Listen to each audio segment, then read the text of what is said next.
Hello friends, welcome to अद्दू institute. तो आज हम लोग जो बिहार बोर्ड क्लास 10th के लिए निर्देशांक ज्यामिति है, कोऑर्डिनेट ज्योमेट्री, उसको एक रिकैप करते हैं। 10 मिनट के अंदर सारे फॉर्मूला को रिवाइज कर लेते हैं और सारे कंसेप्ट को रिवाइज कर लेते हैं फटाफट। ठीक है, देखिए हमारे पास दो एक्सिस होता है, ऐसे और ऐसे, हॉरिजॉन्टल और वर्टिकल, है ना, क्षैतिज और उदग्र। इसको बोलते हैं एक्स अक्ष और इसको बोलते हैं वाई अक्ष। एक्स अक्ष का दूसरा नाम भुज होता है और वाई अक्ष का दूसरा नाम कोटि होता है। याद रखिएगा, भुज और कोटि होता है। तो यहाँ पे अगर देखिएगा तो ये बिंदु 0 है, इधर की तरफ 1 2 3 4 5 सो ऑन, और इधर 1 2 3 4 5 ऐसे, इधर की तरफ -1 -2 -3 -4 और इधर की तरफ -1 -2 -3, यानी ये y का डैश है और ये x x डैश बोलते हैं। ठीक है, अब देखिए यहाँ पे चार चतुर्थांश अपने पास होते हैं, 1 2 3 4, है ना। ये इसको फर्स्ट एक चतुर्थांश बोलते हैं। इसको क्या बोलते हैं? चतुर्थांश। चतुर्थांश होता है, चार चतुर्थांश है, 1 2 3 4। अब पहले चतुर्थांश में देखिए, इधर की तरफ x और इधर की तरफ y। पहले x देखते हैं, तो x धनात्मक है और y भी धनात्मक है। इसमें क्या देखते हैं? x ऋणात्मक है, y धनात्मक। इसमें x भी ऋणात्मक, y भी ऋणात्मक। और इसमें क्या देखते हैं? x धनात्मक और y ऋणात्मक। ये चार चतुर्थांश है, चारों का साइन याद रखिएगा। क्या क्या साइन है सो देख लीजिए। पहला चतुर्थांश अगर होगा तो दोनों प्लस प्लस होता है। ठीक है, दूसरा चतुर्थांश होता है तो क्या हो जाता है? प्लस x x माइनस में और y प्लस में। तीसरा चतुर्थांश होता है तो दोनों माइनस, x भी माइनस और y भी माइनस। और चतुर्थ चतुर्थांश होता है तो x प्लस में और y माइनस में। याद रखिएगा, x प्लस में y माइनस में। अब अगर किसी भी बिंदु का निर्देशांक जो दिया रहेगा वो इस तरह दिया रहेगा, इसका मतलब है ये x का वैल्यू है और ये x नियतांक है और ये y नियतांक है। ठीक है, तो अगर आपसे कोई क्वेश्चन पूछे कि ये बताओ कि 3 और 5 किस किस नियत चतुर्थांश में है, तो ये भी प्लस में और ये भी प्लस में। हमको इसका वैल्यू से मतलब नहीं है, बस साइन देखना है। प्लस प्लस किस चतुर्थांश में? तो फर्स्ट चतुर्थांश। अगर माइनस प्लस बोल दे, -5 + 5, तो किस चतुर्थांश में है? तो ये हो जाएगा दूसरा चतुर्थांश, है ना। उसी तरह से माइनस प्लस बोले तो ये दूसरा चतुर्थांश हो गया, माइनस माइनस बोला था तीसरा चतुर्थांश हो गया। अगर प्लस माइनस होता है तो ये हो जाएगा चतुर्थ चतुर्थांश में। इस तरह आप आसानी से बता सकते हो किसी को। ठीक है, अच्छा, अगर एक बिंदु ऐसा लिखा हुआ है, P लिखा हुआ है 3 और 4, आपसे पूछता है कि इसमें भुज कितना है, तो भुज हो जाएगा x, x का वैल्यू कितना हो गया? 3, और कोटि कितना हो जाएगा? y, तो ये हो जाएगा y 4। याद रखिएगा, भुज हो गया 3 और y हो गया 4। मूल बिंदु के नियतांक कितना कितना होता है? 0 0। मूल बिंदु का निर्देशांक 0 0, है ना। अब क्या कहते हैं? एक दूरी सूत्र होता है। यहाँ से क्या कहता है? ए और बी दो पॉइंट है, दो बिंदु है, और इन दोनों, पहले का निर्देशांक दिया हुआ है x1 y1 और दूसरे का निर्देशांक दिया हुआ है x2 y2। अब आपसे बोलेगा ए बी की दूरी निकालिए, तो ए बी का दूरी कैसे निकालोगे? x2 - x1 का स्क्वायर प्लस y2 - y1 का स्क्वायर। इसी क्वेश्चन में अगर ये मूल बिंदु से, ये एक बिंदु से था, एक बिंदु से दूसरा बिंदु, लेकिन अगर ये बिंदु बोल जाए कि मूल बिंदु से, तो अगर मूल बिंदु बोल दिया तो मूल बिंदु का निर्देशांक कितना होता है? 0 0। यानी इसमें x1 तो ठीक है, y और x2 की जगह पे x2 और x1, तो x2 तो ठीक है और इसको x1 बोल दिए 0 का स्क्वायर, तो ये हो जाएगा x2 x square plus y square. ये हो जाएगा x square plus y square. अब देखो यहाँ से, अगर एक दो बिंदु है अपने पास a और b, और यहाँ पे एक बिंदु p है जो इन रेखा को m1/m2 में विभाजित करती है। हमारे पास दो बिंदु है a और b, यहाँ पे एक बिंदु p है जो इसको m1/m2 में विभाजित करती है। तो बोलेगा p के निर्देशांक ज्ञात कीजिए, मतलब x और y का वैल्यू बताना है। तो x बराबर फॉर्मूला क्या बनेगा? m1x2, 1 लेंगे तो x2, m1x2 plus m2x1 by m1 plus m2। और यहाँ पे अगर y का वैल्यू पूछा है तो m2y1 plus m1y2 by m1 plus m2। याद रखना है, अगर m2 लोगे तो ये y1 लोगे, ये 1 लोगे तो ये 2 लोगे। ठीक है, अब इसी बिंदु में अगर बोलता है कि हमको मध्य बिंदु फॉर्मूला क्या होगा, मध्य बिंदु का फॉर्मूला आसान होता है।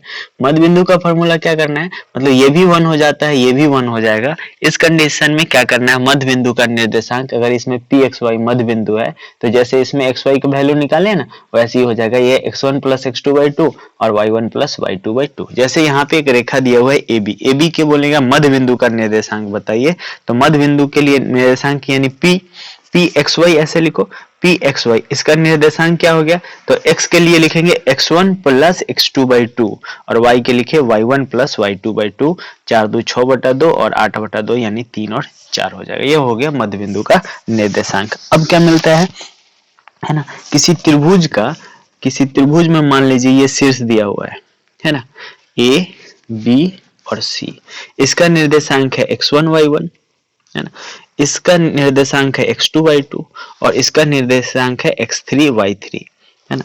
और इसमें जो गुरुत्व केंद्र है ना, गुरुत्व केंद्र अगर मान लीजिए G है, गुरुत्व केंद्र G है, यहाँ पे इस G का फॉर्मूला लिखना है, G के नियतांक को बताना है। तो G का नियतांक कैसे निकालेंगे हम लोग, G का नियतांक निकालेंगे x1 plus x2 plus x3 by 3 comma y1 plus y2 plus y3 by 3। इस फॉर्मूला से हम लोग G का नियतांक को बता सकते हैं। ठीक है, अगला फॉर्मूला कौन आता है, अब अगर किसी त्रिभुज का क्षेत्रफल निकालना हो, जैसे यही त्रिभुज हुआ, ये तो G का हो गया, गुरुत्व केंद्र का निर्देशांक हो गया, गुरुत्व केंद्र का है ना।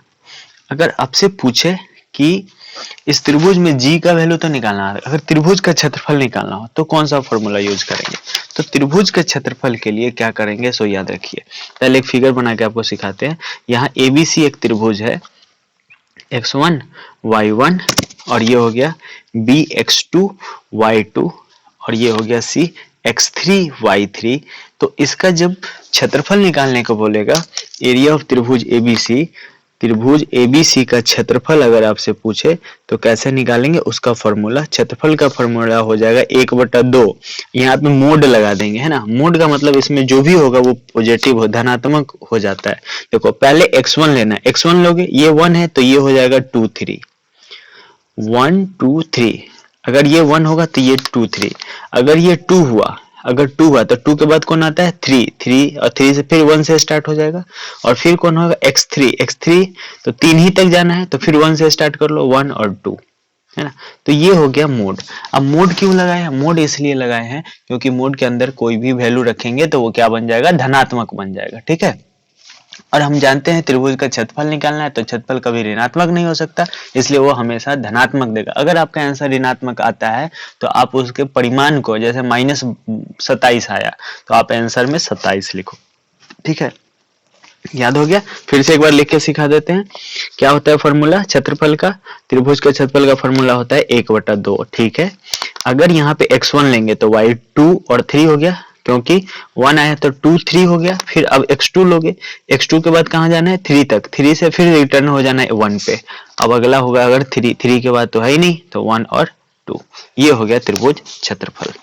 अब अगर बोलेगा कि ये आपको प्रूफ करना कि तीनों बिंदु संरेख है ना, बिंदु P x y, अगर 3 बिंदु दिया हुआ है, मान लो एक बिंदु P है जिसका नियतांक दिया हुआ है x1 y1 और बिंदु Q है जिसका निर्देशांक है x2 y2 और बिंदु C है जिसका निर्देशांक है x3 y3। और अगर आपसे पूछे कि ये बिंदु संरेख है, संरेख के लिए क्या करना है, तो संरेख के लिए इन तीनों से त्रिभुज का क्षेत्रफल जो हो अगर 0 के बराबर हो गया, अगर त्रिभुज का क्षेत्रफल 0 के बराबर हो जाएगा तो हम बोलेंगे संरेखी बिंदु है, और अगर 0 के बराबर नहीं होगा तो बोलेंगे संरेखी बिंदु नहीं है। ठीक है, ये आपके फॉर्मूला बन जाएंगे है ना। मान लो एक फॉर्मूला और है जो आपके एग्जाम में के व्यू से कम इंपॉर्टेंट है, बट ये वाला काम का चीज है, याद रखिएगा। मान लो त्रिभुज ABC है ना, ABC, ए के सामने की भुजा A, B के सामने की भुजा B और C के सामने की भुजा C, ये दिया हुआ है ना। और इसका निर्देशांक भी दिया हुआ है x1 y1 x2 y2 और x3 y3 ऐसे दिया हो, और तब आपको गुरुत्व केंद्र का फॉर्मूला पूछे G का, तो उस कंडीशन में लगाएंगे ax1 plus by1 plus bx2 plus cx3 by by A plus B plus c. A plus b क्या है, त्रिभुज के भुजा का जो लंबाई है वो दिया रहेगा। और अगला हो जाएगा A Y one plus B Y two plus C Y three by A plus B plus C. ये कब लाना है, जब आपको त्रिभुज का भुजा दिया रहेगा तब। लेकिन जनरल क्वेश्चन में आपको केवल 3 निर्देशांक दिया रहेगा और बोलेगा इस गुरुत्व केंद्र का वैल्यू बताओ, तो इस समय अंतः केंद्र, इसमें गुरुत्व केंद्र नहीं होगा, इसमें हो जाएगा, इसको बोलते हैं अंतः केंद्र, है ना। अंतः केंद्र का फॉर्मूला बोलेगा तो हम ये फॉर्मूला लगा लेंगे, जी मत लिखिएगा। अंतः केंद्र जब पूछेगा तो अंतः केंद्र का फॉर्मूला हो जाएगा ax1 plus B X two plus C X three by A plus B plus C, और A Y one plus B Y one plus C Y three by A plus B. और गुरुत्व केंद्र बोलेगा तो x1 plus x two plus X three by three और y1 plus Y two plus Y three by three. चलो एक formula से एक क्वेश्चन बताते हैं फटाफट। मान लीजिए कि आपको दो बिंदु दिया हुआ है ना। क्वेश्चन ये है कि आपको एक बिंदु P दिया हुआ है जिसका निर्देशांक है -3,4 और एक बिंदु Q है जिसका निर्देशांक है 3,0। तो PQ बताना है। तो PQ कैसे निकालोगे, दूरी फॉर्मूला क्या होता है, दूरी फॉर्मूला अभी सीखे थे, इसको बोलते हैं x1 y1 और इसको बोलते हैं x2 और y2, याद रखिएगा। तो x2 माइनस x1 का square plus y2 minus y1 का स्क्वायर, यही याद रखिएगा। हालांकि ये उल्टा भी लिखोगे तो कोई फर्क नहीं पड़ता है, लेकिन आप यही याद रखो तो अच्छा आएगा, याद सही से रहेगा। 3 माइनस x2, x1 के जगह क्या है, खुद माइनस है पहले से, तो x2 माइनस x1 का square plus y2 minus y1 का स्क्वायर। तो ये देखिए, ये हो गया 3 प्लस 3 का स्क्वायर अब प्लस माइनस 4 का स्क्वायर, यानी 6 का स्क्वायर प्लस 4 का स्क्वायर। तो माइनस का स्क्वायर पॉजिटिव ही बनाएगा, अभी -4 का स्क्वायर लिखो, अब वैल्यू रखते हैं 36 प्लस 24, 36 और 24 कितना हो जाएगा 52। 36 4 चौका 16 ना, 16, 36 और 16 52, 52 का क्या लिखेगी 2√13 आंसर हो जाएगा इसका। ठीक है, तो फिर मिलते हैं नेक्स्ट वीडियो में, तब तक के लिए थैंक यू।